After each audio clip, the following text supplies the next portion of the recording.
జనవరి 1, 2024 ఛత్తీస్గఢ్లో ఆ గూడాలలో ఒక తల్లి 6 నెలల పాప సోడి మంగ్లీ అనే పాపను ఎత్తుకొని బయటికి వస్తున్న సందర్భంలో అంతకుముందు రాత్రి జల్సాలు చేసుకొని ఉంటారు, తాగి తందనాలాడి ఉంటారు. డిసెంబర్ 31 కనుక ఏం జరుగుతుందో కూడా విచక్షణ కోల్పోయి విచక్షణారహితంగా కాల్పులు జరిపితే ఆ 6 నెలల పాప పొట్టలోంచి తూట దిగి ఆ తల్లి చేతులు అరిచేతుల్లో కూడా తూట. అట్లా మొదలైన ఆ ఎన్కౌంటర్ పర్వం ఒక 42 మందికి చేరుకున్నది. 42 మంది ఇంత పెద్ద మొత్తున ఎన్కౌంటర్ల ప్రవర్తనం కొనసాగుతుందా అని స్పందించింది మొట్టమొదటి పార్టీ ప్రజా సంఘాలతో పాటుగా సిపిఎంఎల్ న్యూ డెమోక్రసీ పార్టీ.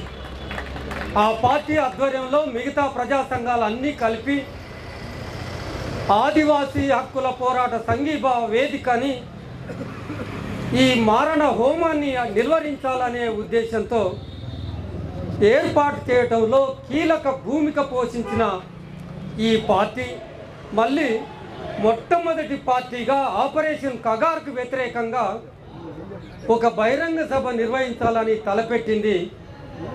దాన్ని భారత కమ్యూనిస్టు పార్టీ ముందుకొచ్చి చేయటం వల్ల ఆగిపోయి ఇవాళ ఆపరేషన్ కగార్ను ఆపాలనే కాకుండా మావోయిస్టులతో చర్చలు జరపాలనే నినాదంతో ఎవరికి ఏ అభ్యంతరం ఉన్నా కానీ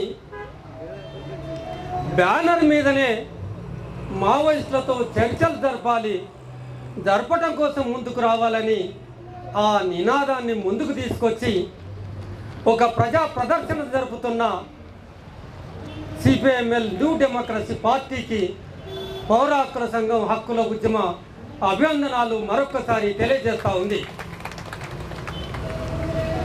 మిత్రులారా, ఆపరేషన్ కగార్ మొదలైనప్పటి నుంచి 6 నెలల పాపతో చంపిన కాడ నుంచి మొదలు పెడితే ఇప్పటి వరకు 487 మందిని ఎన్కౌంటర్ పేరుతో చంపేశారు.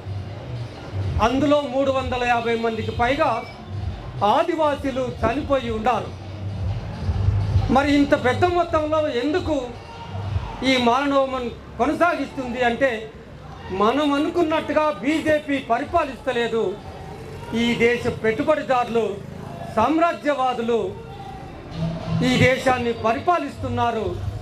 భూమి ఉపరితలం మీద ఉన్న ఖనిజ సంపదను మొత్తం సంపదనంతా దోచిపెట్టి ఇవాళ భారతదేశంలో కేవలం 191 మంది మాత్రం ఆ 191 మంది దగ్గర భారతదేశ సంపద మొత్తం ప్రోగయి ఉంది.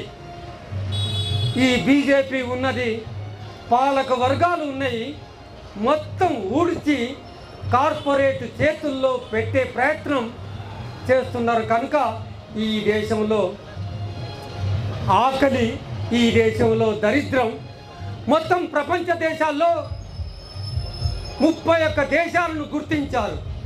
31 దేశాలలో భారతదేశం కూడా ఒకటి. ఆ భారతదేశంలో ఆకలి కేకలు, ఆకలి రాజ్యం, ఆ కేకలు మిన్నంటి మనకు కనబడుతున్న ఆ పరిస్థితికి ఇవాళ భూమి ఉపరితలం మీద ఉన్న సంపదను కొల్లగొట్టిన తర్వాత భూమి గర్భాన్ని కోసేసి సహజ సంపదను కొల్లగొట్టుకుపోతామనే ఈ తరుణంలో ప్రాణాలు అడ్డం పెట్టి ఆదివాసీలు నిలబడ్డారు, పోరాటం చేస్తున్నారు. ఆ ఆదివాసీలకు అండగా మావోయిస్టు పార్టీ ఉంది. కనుక ఈ ఇద్దరిని కలిపి నరసంహారానికి తెరదీసింది ఈ భారత ప్రభుత్వం. వాళ్లకు అండగా ఉండాల్సిన అవసరం, ఆదివాసీలను రక్షించుకోవాల్సిన అవసరం వనరులను కాపాడుకోవాల్సిన అవసరం, ఛత్తీస్గఢ్లో దండకార్యంలో మోహరించిన మిలిటరీ బలగాలను వెనక్కి తీసుకోవాల్సిన అవసరం గుర్తించి ఈ ధర్నా పరంగా ఈ డిమాండ్ను మనం భారత ప్రభుత్వం ముందు ఉంచుతున్నాం. మారణ హోమాన్ని ఆపటం కోసం మావోయిస్టు పార్టీ ఈ పాటికే ఒక సానుకూలమైన వాతావరణాన్ని నెలకొల్పాలని చెబుతూ ఉంది. ఆ సానుకూలమైన వాతావరణం అంటే ఇప్పటికే క్యాంపులు వెలిసి ఉన్నాయి, 650 క్యాంపులు. అక్కడ ఉన్న బలగాలను క్యాంపులకే పరిమితం చేయాలి. తెలంగాణలోకి కూడా ఆ క్యాంపులు కొత్తగా వస్తున్నాయి, మరిన్ని క్యాంపులు రాకుండా చూసుకొని చర్చలకు రావాల్సిందిగా ఈ దేశంలో ఉన్న ఆలోచనా పరులందరూ, విద్యార్థులు, మేధావులు, సృజనాత్మకంగా ఆలోచించే పార్టీలు, ప్రజలు, పౌర సమాజం అంతా భారత ప్రభుత్వం మీద ఒత్తిడి తెచ్చి చర్చలకు టేబుల్ దగ్గరికి వచ్చే ప్రయత్నాన్ని మనం ముమ్మరంగా చేయాల్సిన ఆవశ్యకత గురించి చెబుతూ ఈ అవకాశం ఇచ్చిన నిర్వాహకులకు ధన్యవాదాలు.